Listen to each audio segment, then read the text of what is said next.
In this episode of MPTV, we're in hog country. We're in Arkansas. We're gonna sit down with Rolf of Eureka Pizza. He's been in the business for 28 years. He's got 10 stores. We're gonna talk about the one he just opened and the one he just closed, and also the big decision 2 years ago to put in drive-thrus at all of his pizza restaurants. We're also gonna talk about being relevant. And what am I holding? These awesome sauces he has with pizza. Let's go inside.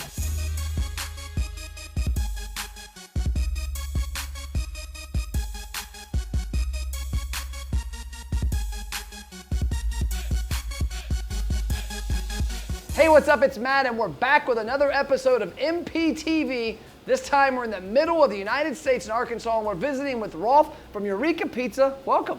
Hey, Matt, it's good to be here. Welcome to Arkansas. Well, thank you. The heat didn't welcome us very much, but yeah, we've had a cool summer until today. Till today, figure. So, 20 years in the business. This is location 1 of 10. Tell us about your brand, about you, and then we'll get into some questions on the restaurant. So we've been very blessed here in Arkansas. Opened in 1992. This is our first location. I love reading, learning, and going to seminars. And I talked to the American Institute of Baking when I first opened about getting a good dough recipe. And I talked to Tom Lehman, readers of Pizza Today magazine will recognize him as a dough doctor. And Tom says I was like the first guy that really used him for consulting, but mainly I was the first guy that actually listened to him. So I'd call him for dough advice. And after, he sent me a letter years ago. He goes, yeah, you call me every afternoon and just ask question after question after question. And so finally he says, Rolf, we're having a seminar in Manhattan, Kansas, the Little Apple, home of K-State University at the American Institute of Baking. You ought to come up to our dough seminar. And that was a pretty big moment for me. I was barely able to keep this store open. I had a couple employees, but I made the drive to Manhattan. And at the dough seminar, I met a guy from Texas, and he was a Fast Eddie, home of buy one, get two free. Okay. And he was insanely busy. We became buddies, went drinking every night. I said, man, I'm gonna go to Temple, Texas and learn your concept. So he invited me there. And so he was home of buy one, get two free. So you got 3 pizzas if you picked them up or 2 if you have them delivered. And so I immediately came back, and with the tiny amount of money I had left, because I wasn't doing well, I'd been open a couple months, I converted to Eureka Pizza, home of buy one, get 2 free. Our sales tripled overnight when we did that. And then, I never looked back. So we built a second location in Springdale, a third in Rogers, and here we are today. We've changed our concept over the years. They say the key to the business is staying relevant, and that's, it's a challenge, right? But the best companies, like Apple, they stay relevant. And we're doing our best. We've converted to a drive-through format a few years ago, so 9 of my 10 locations have drive-throughs, and we're happy to be here. Life's been good. So that's, the drive-through part couldn't have been timed better for you a few years ago. We talked to Yanni, who has a restaurant in Columbus, who did the same thing, converted to drive-through a couple years ago, along with a little casual dining. And when COVID hit, he was loving it. The fact that all of a sudden, he wasn't as dictated by internal dining. It's funny, years ago, I couldn't even conceive how a drive-through would work in pizza. In fact, I took out a pizza because every pizza was ordered, and we were like, what happens when a person arrives, and they're 10 minutes early, or they're behind the other person? Your drive-through is just going to be a mess. But with our ready-to-go pizza, that's what saved us. And so then it was really easy, and man, our drive-through is the fastest in town. When I see that line that seems ubiquitous at Chick-fil-A nationwide, man, we're a heck of a lot quicker. I mean, we're a quick, fast-moving drive-through, and it's great for business.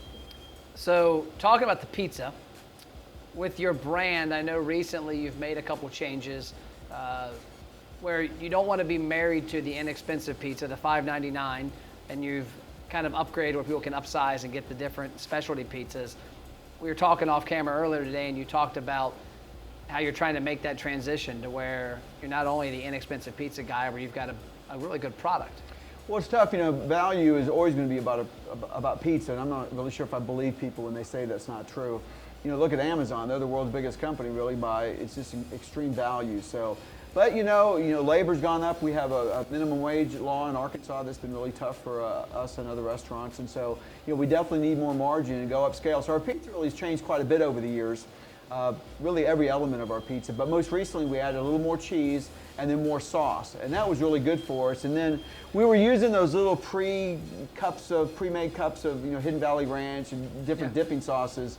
And we made the commitment to go to a bigger sauce that we make fresh every day for the most part. So we make homemade ranch, our homemade red sauce, our homemade boom boom sauce. We got a Casey Masterpiece barbecue sauce and Louisiana hot sauce and the garlic butter. And so our tagline has been more cheese, more sauce, more flavor, more fun. And so the flavor and the fun, I think comes with the dipping sauces. So anything we can do to distinguish ourselves and differentiate ourselves from the competition. And for a lot of people in my segment, it's probably Domino's is our competition. Yeah. And they have the tiny little cups, and they're pretty expensive on different items. And they advertise one cheap price and then kind of work you into higher margins. And we're kind of doing that to a certain extent, but maintaining that we're a standalone brand, and we offer a lot of things that Domino's doesn't. Have you seen people come in for the $5.99 pizzas and see the Supreme, the different, other ones and upgrade? And for a long time, I think because of our drive-through, I don't think people knew we made Supreme pizzas. It's kind of crazy because they felt like we didn't have green peppers or mushrooms in the back of our kitchen or something. But we did introduce our drive-through menu and redesigned it. Took a lot of tips we had learned at seminars and like at Pizza Expo, and we really highlighted our breadsticks, and then we highlighted our specialty pizzas. And so we have our ready-to-go pizzas, our 3 better-ready pizzas, and then you can order and wait for the specialty pizzas. And that's really, our breadstick sales went through the roof when we really highlighted that. Yep. And then when we offered the specialty pizzas on the drive-through menu. So, really, they always say it comes down to the menu, and they're right. And, you got to really have it on your menu and in a way that people see it and want to buy it. Well, I think visually, too, I walked in your front doors and the screens, they pop. It's not the old mom and pop chalkboard or a ratty looking menu. It's a bright, vibrant colors. It's really easy to do for independents these days. All you have to do is get a TV and just make a JPEG of your menu, and then you put it on the screen show. We've learned a few tricks. Like I found, like you build it in Illustrator, then you have to generate the JPEG in Photoshop, or it comes out all kind of wonky. But if you know how to do it, it's a great, easy way. You don't have to have a video player. And now a TV, the joke is when are they going to start paying us, right, to take the TV? And so, having an LCD TV as your menu is a lot cheaper than buying a menu, what it would have been a few years ago. Oh yeah, TVs. I was making the joke the other day with my son at Best Buy, and there was a 75-inch TV for like $500. And I was like, man, that's like $5,000 5 years ago. But you're exactly right. Put it up there, pop it on a thumb drive, and it's in there, and you're good to go. I talked to a Walmart vendor, the joke about when are they going to start paying us? And he's like, the day might happen because of all the data they collect from your smart TV. So that thing's spying on you 24/7. Yeah. And that information is really useful. So that's one of the reasons why those flat panel TVs are so cheap. Didn't know that. So going back to the sauces, because I'm from Kentucky. The only brand I know there, Papa John's, does a garlic sauce of some sorts. I've not seen it. I can't wait to try it today. Where did you get that idea of having all the different, because that's not something a lot of pizza places do. Over the years, we've tried ranch many times to try to popularize it. And when we realized the difference in when you make the Hidden Valley Ranch, basically from scratch, you use their spice packet, but with fresh buttermilk and mayonnaise.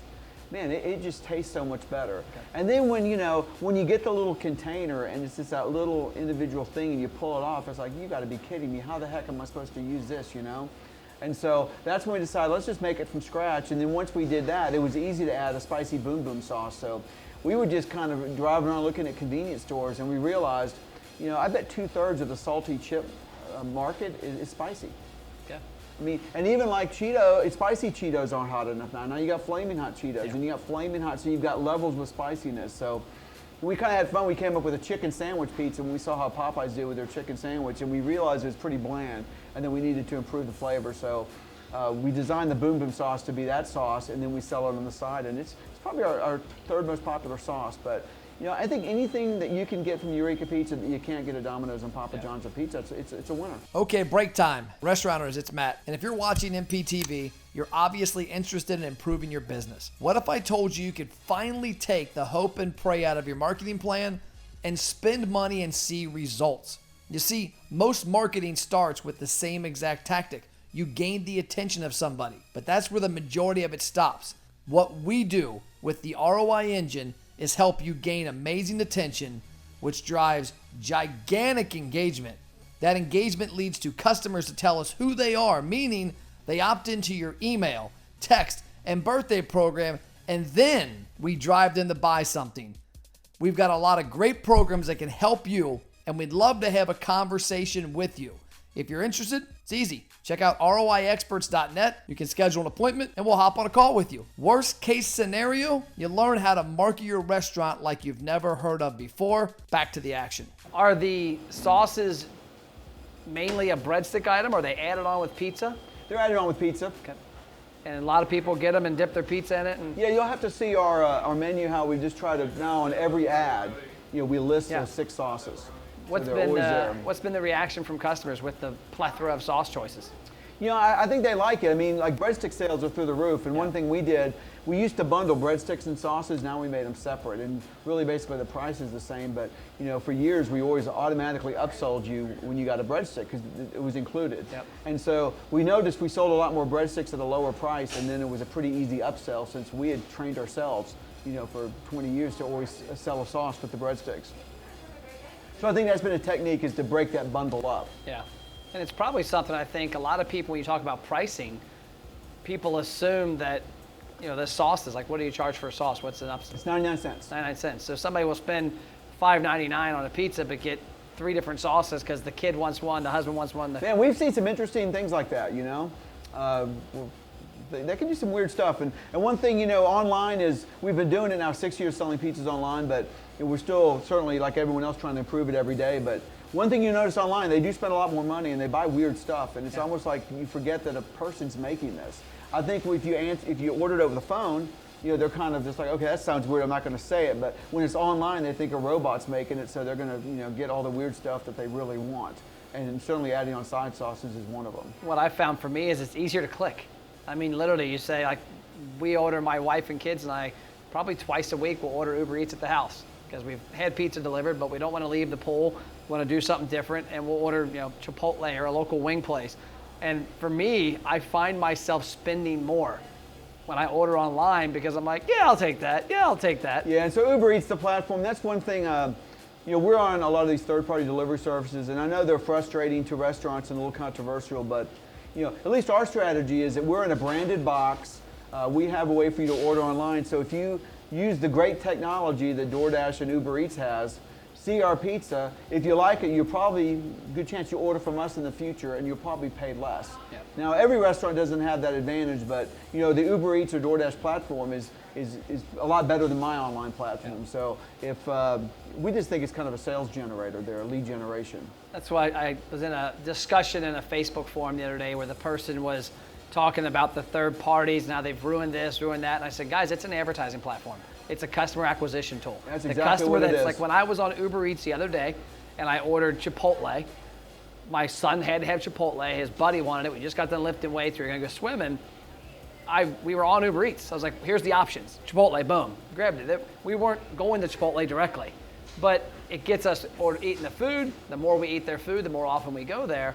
I think a lot of people look at it wrong. It's they're not stealing your margin. They're just giving you an opportunity to advertise. You spend money to get somebody in your store. It's the same way there. You know how much it costs to deliver a pizza? Oh, imagine it's freaking expensive. Yeah. And it's really frustrating. Papa John's and Domino's, they figured out a way. They pay them less than minimum wage when they're driving their car. I don't know how it's even legal. Is it like a waiter for tips? Is that how it's done? I don't know how it's done, but we don't do that. But somehow, as soon as they leave, man, their pay gets cut in half. But for me, I can't do that, so I'm paying $10 an hour minimum wage, so I'm paying that to the driver. I'm reimbursing them for their mileage. I'm paying workers' comp on that. Man, 30% is about what it costs to deliver a damn pizza. So when these people, think, man, they're taking 30%, I'm like, why don't you see on a Friday night if you want to start delivering your food all across creation? Yeah. And I assure you don't. It's an expensive pain in the neck business. So let's talk about adapting the menu. You mentioned, which cracked me up because I would have never thought this, and again, I'm not a restaurant person, a chef, or in the kitchens, of adding that 1 ounce of cheese. Like you guys looked at your pizza, you wanted to make sure it was the best product for what the customer's getting. Talk about what it goes through when you're making changes like that, and like something to me as insignificant as 1 ounce. But what it adds. Yeah, I mean, it's just a struggle to stay relevant, right? And, nobody's really good at it, right? I mean, Apple is, but they've got, a lot of smart people doing it. But, everybody, it's just frustrating when you're a restaurant and things are going your way, and then when they don't, I mean, it's demoralizing. Yeah. And I think a lot of people, they take it personally. Like, COVID, I mean, suddenly your business is gone and you're ticked off about it. But that's never helped me. I mean, the only thing you can do is like face the facts and say, what can we do better? And so we just took a hard look at our product and said, man, we probably need more sauce and cheese. And so, well, how do you do that? So it was trial and error. Let's just see what it took. And we were amazed how little it took. And we had some logistical problems, like getting the right portion cup. It was kind of hard to source the right cup to measure it. We love to be consistent. Yep. But yeah, staying relevant's hard, and it's, the longer you're in business, you don't want to stay relevant. Really, you think the world should stay relevant to you, but that's not how the world works, right? And we love innovation when it's everything else. We love having our phones that do all these great things, but when our phones suddenly are taking our customers and having them go to our competitors, we don't like it. Well, I don't know the answer other than to stay relevant and find out what your customers want and give it to them. You got to make sure you have their attention consistently, because like you said, they're on that phone. Do you have their attention on email, text, Facebook, Instagram, and products, innovations like your sauces? That's what always catches my attention when I see your marketing, when I see what you do. That is unique to me. And I'm amazed that more pizza restaurants haven't done it. Maybe outside of this region, don't do it here. Maybe outside of this region, we'll see some people adapt it. You also talked about recently cheese, that you did something differently recently with cheese that you kicked yourself for because you signed a couple-month agreement. And we're a Leprino customer. That's the world's biggest maker of cheese. And I bet for 15 years, I get a spreadsheet every day showing what the milk futures are for the year and what you could lock in at. It's interesting, so cheese collapsed in April, but the futures never collapsed. And a lot of people don't understand why. Well, a dairy farmer is not going to say, hey, I'm going to sell my production for the next year and lose money. So they're like, screw this, I'm not going to sell a future. So that's why often the futures never collapse. With briefly when oil, remember, was negative. Yep. Well, but nobody is going to lock in a long-term price to lose money. So it never really went down much, but then it started creeping up, particularly when restaurants reopened in May. And man, it got painful. And this year I've decided I'm going to do things differently. It's like the Seinfeld episode when George is like, I'm going to do the opposite. The opposite. So, cheese was through the roof, and I decided to lock in a price. I did a portion of my volume, and I did just a couple months, where normally you can extend it. And right now I could extend it out multiple months and lower my price again. But I'm like, you know what? I'm going to be paying above market for a little bit, but hey, it's still a lot cheaper than I thought it was going to be, right? That's why I did it. And then since it's just a portion of my volume, I'm still recouping that. But I don't know, you got to be willing to make mistakes. And I think a lot of people, they just want to be perfectionists. And, I usually make a lot of smart moves, and I make some stupid ones too. And this is probably a stupid move, but hey, I'm glad I made the decision, because, most people won't make decisions. That's the problem in life, or they just punt on everything. A lot of people are scared to make mistakes. Like, I've seen a lot of the quotes. We've all seen the Jordan quote where how many shots he's taken, how many he's missed, but how many he's made. Like, you can't make shots if you don't take them. No, and I think we also, and the older we get risk averse, right? Because life is good. And, when I started this business, I was like most people starting off, everything fit in my car, right? So you're like, what the hell you had to lose? Yep. And then, you get older, you got a family, you got kids, you got a house, and suddenly you don't want to lose stuff, right? So it is a fine balance between, taking risk and, I don't want to lose my house, right? But, just to stay stagnant, there's no way to live life, man. We're here just for a short moment in time, and, God put us here to thrive, man. Yep. So talking about staying stagnant, you recently closed a store. And I know a lot of restaurateurs struggle with that. They've got these 6 stores, that one's been there forever, it'll come back, it'll come back, it'll come back. Did you have a moment like that the last couple of years, or was it obvious that store needed to close? Well, we had a unique opportunity to move onto our university campus as part of the dining plan. And, it's working with Chartwell's is a big company, great company, but, they move slowly. And so suddenly, after talking for months, the opportunity was here. And we're like, well, we don't really have a manager. I don't have even equipment. And, pizza equipment's hard to find right now. The pizza sector's done better than other sectors. Yeah. And so my oven guy's like, man, I'm not sure if I can get you ovens. So I said, I've had a store for 7 years. It's got a lot of challenges. It needs a lot of money put back into it. It needs new signs. It needs a new image remodeling. It needs to stay current. It needs to stay relevant, right? And I'm like, well, we're about breaking even. I don't think God put us on life, on this earth to just break even and just to be average. And so we said, what, the easy thing to do is let's move. I hate to leave my customers there, but hopefully they'll come to our other locations in the area. And then we can find the right location where we need to be in the right space. But yeah, we're super excited to help build our brand with the students at our University of Arkansas. Yeah, I think that's a tough decision. A lot of people struggle with. I talked to a guy recently who had 8 stores, and he had 2 of them that are just, he had accepted that they didn't do well. And he kept saying, Matt, every year it's, I hope that's the year. Hope that's the year. And he's like, I finally pulled the plug on both of them because I realized that, like you said, there was a lot of things that need to be upgraded. There was a lot of, he was short on high caliber employees at other stores. And he's like, I can ship those people other places, I can shift my assets, and at some point you got to cut the cord. Well, it's the fallacy of, it's sunk cost, right? So when you build a store, let's see, we're talking mainly restaurant owners, right? So, well, when you spent the $200,000, whatever it was, $100,000, $1 million, let's say it's $1 million. Well, when did you spend that money? You spent it 7 years ago. You lost it 7 years ago, right? Yep. So now you just got the scraps, but everybody thinks, oh no, I still have a chance to redeem that investment, and it usually doesn't work that way. And I think most of life is persistence, and so you don't want to give up too early. But we figured, we're going to do things differently this year, and the cheese thing didn't work out, but man, we're moving on to bigger and better things, and so that's what our goal is. Okay, bigger and better.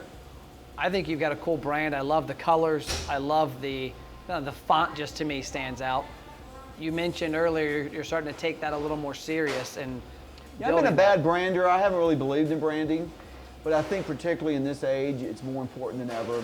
And so all my stores look differently. I've had a consistent logo, thankfully, but we're kind of changing the look of our lobby, and now we're doing this restored reclaimed palette where we're doing them in our bright blue color, and so our new stores have that look in it.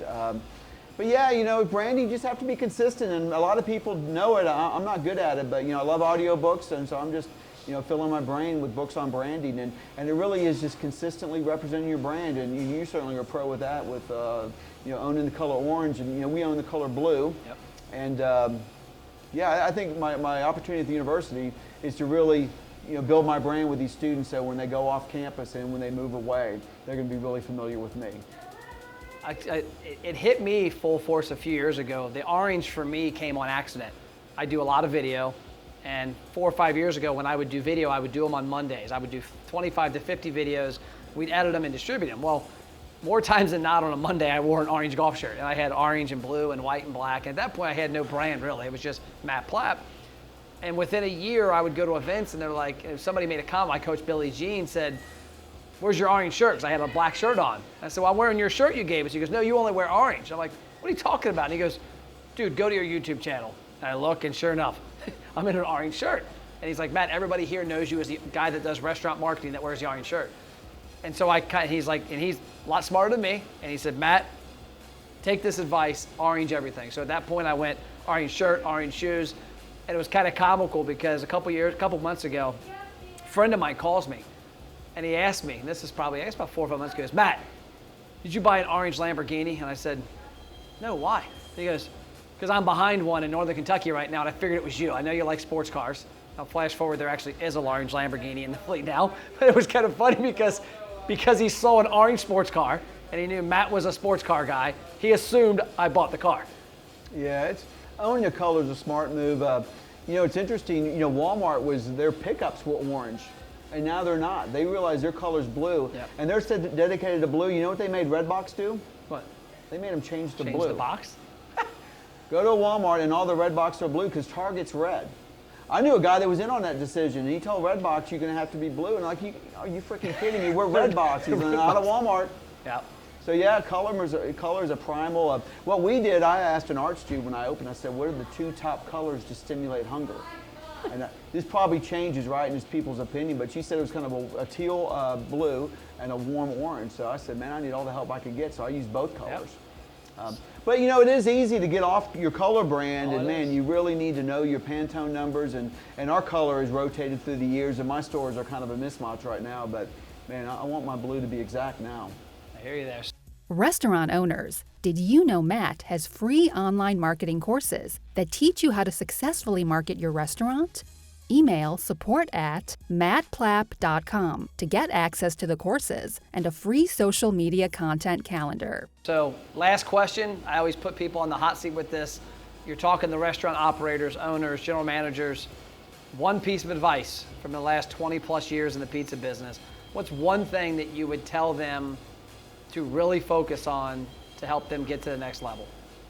Man, you always just gotta stay relevant, right? Everything changes. And everybody knows, we were joking that, not long ago we'd have been drinking a soda, could have been a Diet Coke, and it changes. And what happens when you're Coca-Cola and nobody's drinking Coke? Well, you better have, a water brand. And so I think it's just trying to see what people want, but it changes all the time. And I think you can either be frustrated and upset by it or embrace it. And I mean, trying to change the world to fit you, it doesn't really work. We have to change ourselves to fit the world. So that's my advice, man. And always have a smile on your face, because we're just blessed to be here. And this is a tough business, but there's a lot of opportunity. Yep. Probably more now than ever. Actually. I agree. So there it is. That's the latest episode of MPTV. Smile, stay relevant, and I'm going to try a bunch of these dipping sauces next. Thank you, sir. All right. My pleasure.